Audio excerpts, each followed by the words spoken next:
Godzilla vs. Kong was an interesting movie.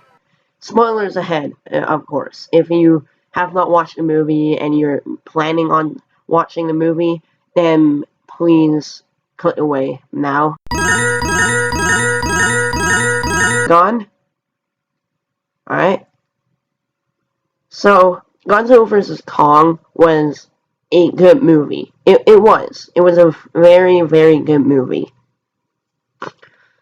Full of, or made of, a remake of two of the biggest movie monsters in the world. I mean, it's Godzilla and Kong. They've been huge movie monsters since the 1950s, you know?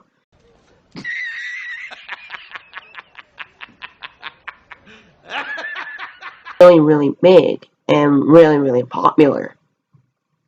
So putting them together, I think it was in the 1960s, 1970s maybe, I can't remember, was the very first Godzilla vs. Kong movie. And it was good. It was good for their time. You know, when they didn't have all the best CGI like they do now. So making a remake of it was one of the best ideas they could have done. I've been waiting for this movie for 3 years. It was supposed to be released in 2020, I think, but then COVID hit, and so they had to delay it quite a few times, and then it finally came out at the end of March. So about 2 days ago. And I watched it on opening day. Like, I mean, it was the first day it was released. I watched it. Best movie, one of the best movies or collab movies I've ever seen. Either one of or the best. Now I'm going to be doing a rundown of it. Alright, so Godzilla is destroying or people are thinking that he's destroying places because he's fed up with humanity, which wouldn't be correct, because like they said in the movie, there can't be two alphas out in one area. Almost like in Pack of Wolves, right? They can't have two leaders. There's always only one. And he destroys bases, or a bunch of bases called Apex. And the reason being is because Apex is ran by this old, weird criminal guy, almost like Godzilla King of Monsters. And he's trying to replace Godzilla by making a mecha one that's infused with the DNA of Ghidorah, right? So, So then that didn't go very well, and it ended up, and the driver or the person who was controlling Godzilla, I think is Dr. Serizawa's son. You would know him if you watched the Godzilla 2014 movie and the Godzilla King of Monsters one. I think that's his son. I can't remember. But then everything goes wrong. He ends up dying due to an electrical failure or whatever. And what I'm thinking is that Ghidorah was infused back into Mechagodzilla, like because of the DNA and everything from that one head of that was, I think it was the middle head. So, and the middle head was the biggest and baddest and meanest and all that. So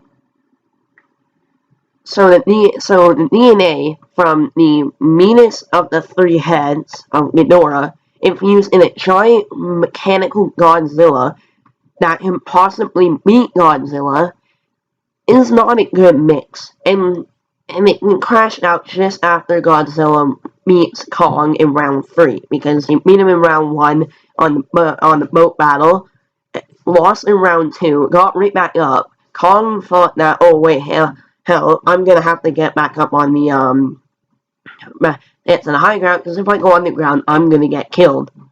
And that's exactly what happened. He went on the ground, and he nearly got killed by Godzilla.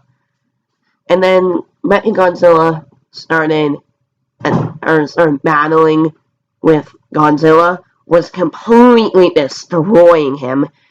And Kong, since Kong nearly died, they had to reboot him with these little weird spaceships that they used to send Kong to his original home, where he got the axe. You remember the axe from the Tokyo scene, where he was using it to cut out the atomic breath? Yeah, that's where he got it from, this weird space dimension place. And that's where his home is, and that's where Godzilla's home is as well. So, and also there's a little girl who can speak sign language to Kong. Apparently, it's a big piece of whack. But they had to make this ship that can sustain going into Godzilla and Kong's and all of the other kaiju's main home. You know, so Kong goes back to where his family was, picks up the axe, infuses it, pisses off Godzilla, and Godzilla's atomic breath burrowed into the center of Earth. Yes, that's right. It burrowed, it pierced the center of Earth. Which means if Kong got hit by one of those things, it was just game over for him. Completely game over. And he ends up getting hit by it and burning his shoulder. And Godzilla beat him so bad in the third fight that he dislocated his shoulder. So when Kong got back up from being revived with the electric shot of the space things, he felt his shoulder being dislocated, and he banged it up against a building, putting it back into place. Like, damn.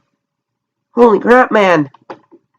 And ends up saving Godzilla from death. And Godzilla infuses the axe with his atomic breath, which made Kong cut off both of Godzilla's arms, cutting in half and cutting off his head. It was an amazing movie, but there's a few things that I would have added, like maybe Gigan, maybe the little Cyclops, the weird Cyclops dude with the little scythe hands and the saw in his chest, kind of. That's who I would. He would probably be a good addition in that movie, but he would also kind of conflict it, because if they added Gigan, one, what role would he have, right? And in my opinion, they kind of made Godzilla a little bit more of a bad guy in the movie. That would have been a good turn if he wasn't just going after apex bases, but destroying everything around them, like cities and stuff like that. That would have been cool to see. And also, if they had a little bit more action, you know? Like, at the start, they showed Kong, like, getting up from his little encaged home and stuff like that. And then just kind of left it for another, like, 15, 20 minutes and just kind of rambled on about stuff. And it didn't give Godzilla enough attention. Godzilla, no one has dived deep into the background of Godzilla since the 2014 movie, and it was just barely. Godzilla hasn't, like, everyone's going back deep and trying to find out the background of Kong, when no one's trying to find out the background of Godzilla. You know?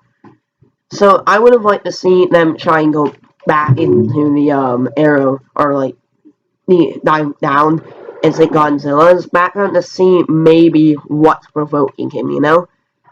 And also, yeah, I know I'm getting a little bit sidetracked, but I am very, very sorry for not posting recently. I've had a lot of work to do, but now it's spring break for me, I can post a lot more.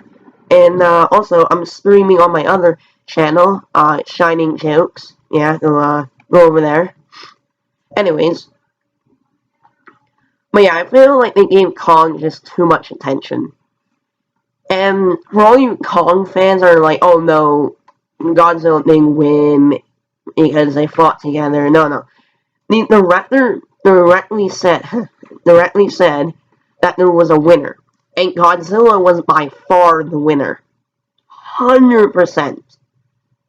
He beat Kong so badly in the first round that he nearly died. He almost beat Kong with his tail.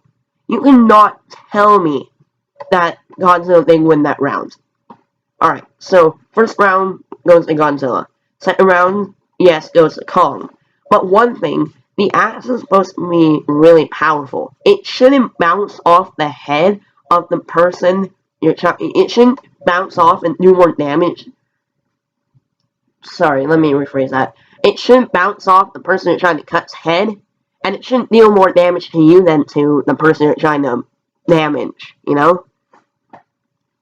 So, yeah, but no, round 1 definitely went to Kong, but round 3 went, that 100% went to Godzilla, like, even more than the first round.